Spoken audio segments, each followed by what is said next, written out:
Hello everybody, I am back from my break and continue on part 2 of Parasitic Behaviors, Bear Story.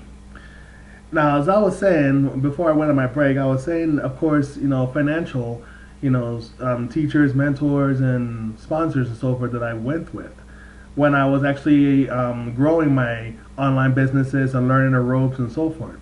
And granted, yes, I went through a lot of failures. Now, anytime you go on your own, when you do like entrepreneurship or online business or any kind of business ventures or investments, you're going to go through some failures at some point. And the best way to do it is to learn from your failures.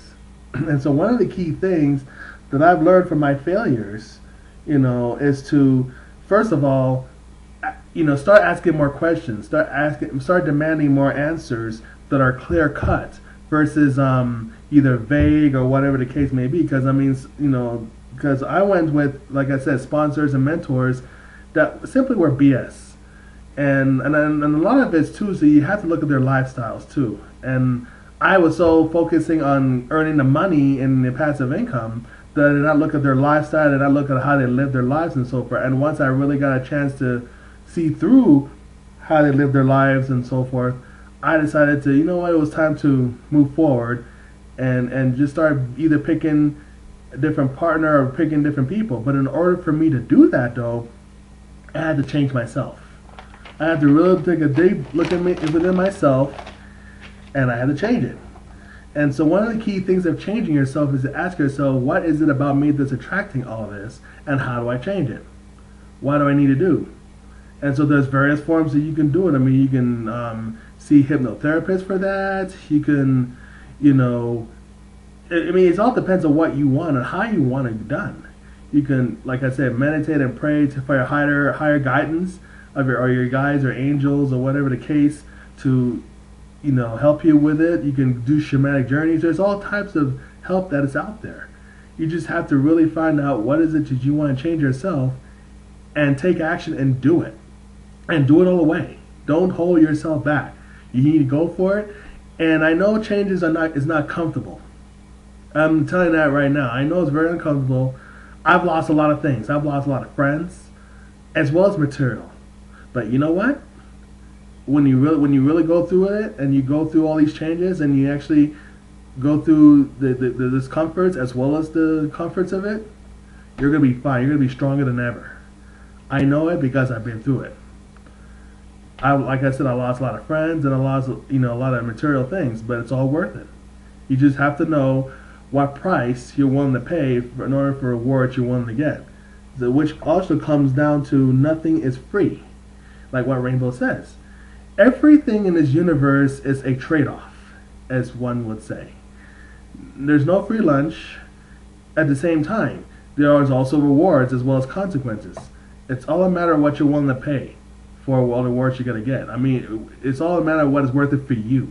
So you have to find out what you want and what you want to do for yourself in order for, things to come about. So in order for you to change the people from being parasitic around you, you have to change yourself by saying, you know what?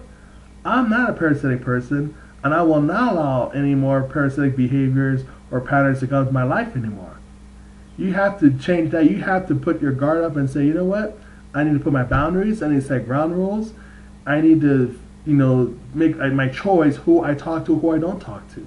Because you're not going to talk to everybody. I know I don't talk to everybody that's on the streets or everybody that comes to me. You have to be very selective sometimes even. I know it sounds cold. I know it sounds like you're being stuck up and everything else too. But, sure, part of being a metaphysical path is to open yourself with love and everything. You can still have that. But you need to also have discernment, discrimination.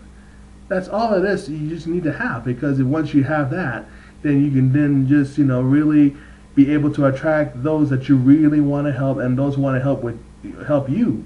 In other words, work together versus just you doing all the work and nobody does anything. It's just not going to work that way. So, and like I said, how you can protect yourself, there are key ways to how you protect yourself. And one of the key ways that I know that has worked for me, and I know it's worked for a lot of people, is to take self-defense classes or martial arts. And not just take self-defense class just for a workout. I'm talking about the whole enchilada of it, taking the spiritual side, taking the martial side, the fighting side, taking the defense side, taking the workout side, taking all sides of the spectrum. And the reason I'm saying this is it's not about, I'm not advocating getting to a street fight or anything like that. However, if that ever happens, you will know how to protect yourself. But I'm talking more beyond that. I'm talking about the fact that once you learn how to protect yourself, you have this aura of confidence that's within yourself that comes right out of you. And it shows in your aura. So it's going to let people know, hey, you're not the one to fuck with. This is not the person to screw with. Don't mess with him. Let's respect him, but let's just not mess with him or her or whatever the case may be. I mean, no, I'm not saying to be the most feared person around, but I'm saying, that would make you the most respected person around, especially once you let people know that it's not appropriate to be touched a certain way or whatever the case may be. So, and another way of protecting yourself is you have to be really clear, because a lot of people say, oh, just put a white light around you and so forth. Okay, how? I mean, that sounds so, vague and everything, and it's not it could be vague if nobody has a clear intention. What is your clear intention on putting a white light around you?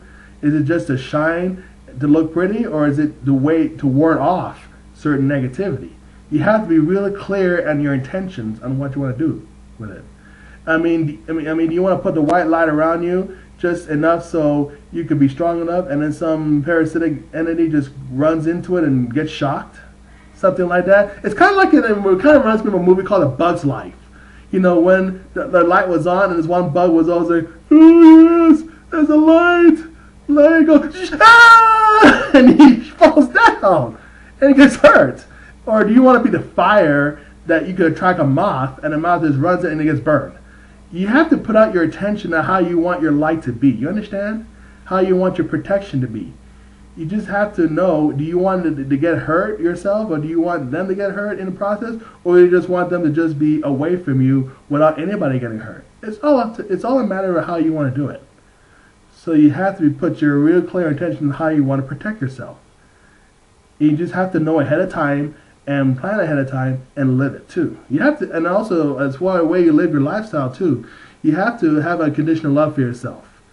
And how you, and one of the key ways of having unconditional love for yourself is how you eat your food, how you walk, how you live a lifestyle. I mean, let me put it this way. If you could go out and get drunk or get yourself intoxicated with many substances without any real reasons of why you do it, just to a point where you can escape from the harshness of the reality, then you're going to attract more of those kind, if anything. You're going to attract these kind of people. So you're going to have to be really clear on why you do certain things, even if you do it. Me personally, I'd rather have a clear mind and a clear body and a clear spirit and everything else too, so I would be aware how it is to be around. So sometimes it's just good to just have a clear energy force within you and out. So, and that's the case may be. And like I said before, the rest of the other stuff that how to deal with it, you just have to read our book. Once again, Standing Bear and Rainbow Heart Speak of Everyday Empowerment. Coming soon. And also, you can also look me up on Twitter at twitter.com/bear of rehab. That is basically bear of and then REHAB. Bear Rehab, Twitter. So you can follow me. Don't be shy. Come on, I know you all want to follow me. Just go ahead and follow me. Doesn't take rocket science. Just see me there, follow, and that's it. That's the case. Well, I am Standing Bear Thunderheart once again, aka Bear. I will get going, and I will talk to you soon. Healing, it is all that is. Goodbye.